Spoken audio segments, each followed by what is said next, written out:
Hi hello नमस्कार, मी स्नेहा तुमचं सगळ्यांचं आणखी एका नवीन व्हिडिओमध्ये खूप मनापासून स्वागत करते।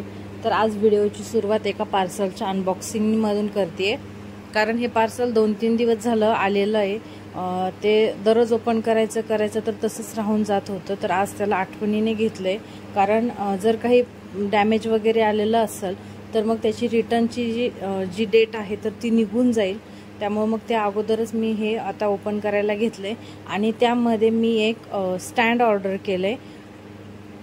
आता हे स्टँड मी ॲक्च्युली घेतले कशासाठी, मी घेतले हे स्टँड चप्पलांसाठी आणि प्राइसच्या तुलनेमध्ये ह्या प्रोडक्टची क्वालिटी इतकी छान आली आहे ना, खरंच खूप छान आली आहे। आता तुम्हाला व्हिडिओमध्ये कसं दिसतंय मला नाही माहिती, पण खूप छान आली आहे। आणि स्टँड घेण्याचं कारण असं की भरपूर चप्पला झाल्या आहेत, पण कुठेतरी कधी बाहेर जायचं ठरलं आणि एखाद्या आउटफिटवरती एखादी छान चप्पल घालायची जर विचार केला तर ती चप्पल कधीच जागेवरती सापडत नाही, किंवा तो सॅन्डल सापडत नाही, तो शूज पण सापडत नाही। एकच कुठला तरी सापडतो, दुसरा कुठेतरी काहीतरी खराब झालेला असतो, धूळ बसलेली असते, काहीतरी वाकडा तिकडा झालेला असतो।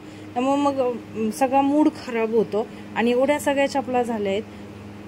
बाहेर ऑलरेडी एक चप्पलाचं स्टँड आहे, पण तिथं सगळ्यांच्या चप्पला एकत्र करून मग ते तशा खराब होतात। त्याच्यामुळे मग म्हटलं हा सेपरेटच घेते एक माझ्या चप्पलांसाठी, आणि भरपूर चप्पला असल्यामुळे एवढ्या ह्याच्यामध्ये त्या व्यवस्थित होऊन जातील। तशा आता बाकीच्या तर काय मी जास्त हील वगैरे तर आता घालत नाहीये, त्या सगळ्या एका बॉक्समध्ये भरून ठेवल्या आहेत न घालणाऱ्या। म्हणजे काही शूज आहेत किंवा आपल्या रेग्युलरचे सँडल आहेत, चप्पल आहे, तर त्या ज्या घालण्यात येतात तर त्या अशा ठेवण्यासाठी मग मी हे स्टँड घेतलं की, आणि ह्याला क्वालिटी पण खूप छान आली आहे। त्याला मध्ये असे हे ठेवण्यासाठी रॅक आहेत आणि बाजूने त्याला नट आहेत, त्यांनी ते फिट करायचे सगळं। तर ते मी ते सगळं फिट करते आणि राशची मध्येच बुळबुळ चालली काहीतरी, त्याचे जे पार्ट आहेत तर तो घेऊन पळतो एक एक, तर ते मी फिट करून घेते। आणि म्हणजे तसं तर रिटर्न करण्याचे तर काही मला वेळ वाटत नाही, कारण ॲक्च्युली खूप छान आले, क्वालिटी पण खूप छान आहे। आणि ते स्टँड जे आहे तर ते चप्पलसाठीच आहे आणि छोट्याशा जागेमध्ये इझिली ते ठेवण्यासाठी सारखं आहे, त्यामुळे मला ते छान वाटलं। मग मी हे मेशोवरून घेतलं होतं। मला थोडंसं क्वालिटीमध्ये वाटत होतं की खूप खराब वगैरे येईल, पण तसं काही झालं नाही। ॲक्च्युली खूप छान क्वालिटी आली त्याची। मी त्याची लिंक डिस्क्रिप्शनमध्ये देईल, ज्यांना कोणाला घ्यायचं असेल त्यांनी। आणि मी सगळं आता ना फिट करून घेते छान व्यवस्थित, आणि मग नंतर ना तुम्हाला लास्टला दाखवते हे ॲक्च्युली कसं दिसतंय ते। त्याला असे 3 कंपार्टमेंट आहेत आणि मध्ये जे त्याचे जे कप्पे आहेत तर ते फायबरचे आहेत, प्लॅस्टिकचे नाही आहेत। आणि बाजूचं जे आहे स्टँड तर ते स्टीलचं आहे आणि त्याची क्वालिटी म्हणजे खूप चांगली आहे, ॲक्च्युली खूप चांगली आहे की किती पण हेवी बॉक्स त्याच्यावरती ठेवला तर ते इझिली वाकणार नाही किंवा तुटणार वगैरे नाही, एवढी छान क्वालिटी त्याच्यामध्ये आलेली आहे। त्यामुळे आता मी हे सगळं फिट करते। आता 3 कंपार्टमेंट आहेत तर ते तिन्ही पण आता 2 फिट करून झाले, लास्टचं एक राहिले ते मी फिट करून घेते।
आता आहे ना मला हे कपाट आवरायचं आहे. इथे वरती राजच्या ज्या खेळण्या वगैरे ठेवलेल्या आहेत तर त्या आता इथून काढून घ्यायच्या आहेत. हे जे पूर्ण कपाट आहे हे राजसाठीच घेतलं होतं सेपरेट, पण याच्यामध्ये अर्धे कपडे माझे आहेत कारण जुने कपडे म्हणजे आधीचे जीन्स टी शर्ट वगैरे जे मला येत नाही तर ते ह्याच्यामध्ये ठेवलेत अर्धे, आणि अर्ध्यामध्ये राजचे कपडे आहेत. आणि ह्या सगळ्या ज्या खेळण्या आहेत तर ह्या राजच्या वाढदिवसाला ज्या डबल खेळण्या आल्या होत्या तर त्या मी सगळ्या इथं ठेवल्या होत्या. आपण आता त्याचे पण इतके कपडे झालेत वरती की त्याच्यामुळं आता हा कप्पा रिकामा करायचा आहे. जे खेळण्या वगैरे आहेत ह्या सगळ्या एका पिशवीमध्ये भरते आणि आता ती पिशवी माळ्यावरती किंवा बेडमध्ये टाकून देते कारण हे सगळ्या डबल खेळणे त्याचा काही उपयोग पण नाही आहे त्याला. आणि इथं हा कपड्यांसाठी एक कप्पा जो आहे तर तो आता रिकामा करायचा आहे. हे सगळे डॉक्टर सेट, त्या गाड्या, ही गाडी, त्याच्यानंतर ह्या रिंगचं स्टँड वगैरे हे सगळे डबल खेळणे आहेत. तर हे सगळे आता मी ठेवून देते आणि हा सगळा कप्पा रिकामा करून घेते आणि बाकीचे सगळे कपडे आता इथं लावून घेते. तर हे उभ्या कॅमेऱ्याने दाखवते. हे एवढं कपाट जे आहे तर हे राजसाठी सेपरेट घेतलं होतं. मी मध्ये एका व्हिडिओमध्ये सांगितलं पण होतं की फर्निचर घ्यायचे म्हणून, तर हेच कपाट घ्यायचं होतं राजसाठी. आणि माझ्या कपाटात मलाच कपडे ठेवायला जागा पुरणार नाही, त्यात राजचे कुठे ठेवू. उलट त्याच्याच कपाटामध्ये माझे अर्धे कपडे जर ठेवले आहेत मी तर त्यासाठी हे सेपरेट कपाट घेतलं होतं हे राजसाठी. हे बघा हे असं बनवून घेतलं होतं. तिथलची सगळी खेळणी ह्या पिशवीमध्ये भरली आहे एका मोठ्या आता. आणि आता हिला वरती किंवा बेडमध्ये आता जिथं जागा असेल तिथं याला ॲडजस्ट करते, ठेवून देते तिथं, कारण त्याला दिसली नाही पाहिजे. त्याला दिसली की लगेच तो त्याच्यातले काढून दे म्हणून खेळायला. आणि त्याच्यातला हा JCB काढलाय फक्त त्याला खेळायला. आता त्याला JCB कळायला लागलाय त्यामुळं हा एक JCB फक्त वरती काढलाय. बाकी सगळं ह्या पिशवीत भरून ठेवलंय. हे ना आता छान पुसून घेते मी. हे एक स्टँड असं बनवून घेतलं होतं इथंच असं हे करण्यासाठी. हे कपाटच बनवून घेतलं त्याच्यामुळे सगळ्या गोष्टी पाहिजे तशा करता आल्या त्याच्यामध्ये. असं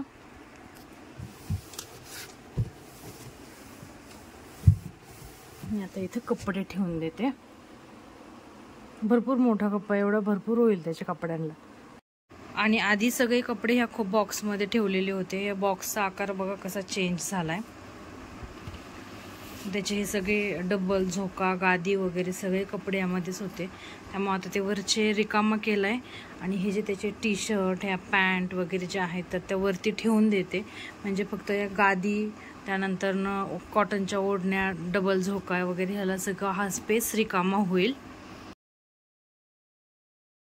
इतके सारे कपडे राजचे की भरपूर कपडे, तरी 2 मोठ्या पिशव्या भरून मी त्या बेडमध्ये ठेवून दिल्या आहेत की जे कपडे त्याला येत नाहीत, घट्ट होत आहेत किंवा हाईटला वगैरे बसत नाही तर तसे कपडे 2 पिशव्या भरून ठेवून दिले आहेत. पण एवढे सगळे कपडे देणार पण कोणाला? कोणी मागितले स्वतःवरून तर मग आपण देऊ शकतो, पण न मागताच असे वापरलेले कपडे कसे देणार? तसे ते खूप खराब नाही झालेले पण थोडेसे वापरलेले आहेत फक्त, तर ते देणार तरी कोणाला ना. त्यामुळं मग मी ते तसेच ठेवून दिले. कोणी स्वतःवरून मागितले तर मग द्यायला काही वाटत नाही.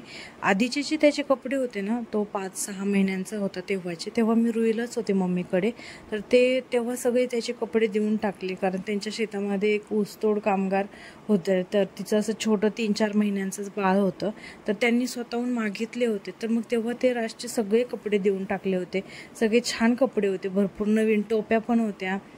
परत राजला आता जशी गादी आहे तशी गादी पण होती, एक छोटी मच्छरदाणी पण होती. तर ते लागणाऱ्या सगळ्या गोष्टी त्यांना देऊन टाकल्या, त्यांनी नेल्या, कारण ते स्वतः तोंडाहून मागितलेल्या होत्या. हे बघा कसं बुळबुळ करते मध्ये आवरताच. त्यामुळं पण आता हे सगळे न मागताच कोणाला देणार ना. थोडेसे दिवस गेले की परत त्याची हाईट वाढती, मग परत ते त्याला येत नाहीत, मग असाच सगळा गोंधळ होतो. त्यामुळे मी ते कुणी मागितले तर होऊन देईल, नाही मागितले तर ते तसेच बेडमध्येच ठेवलेले आहेत सध्या. तर आता हे सगळे जे सध्या रेग्युलर त्याला घालण्यात येतात तर ते कपडे येते, तर ते आता मी सगळे आवरते आणि कपाटामध्ये नीट व्यवस्थित लावून ठेवते.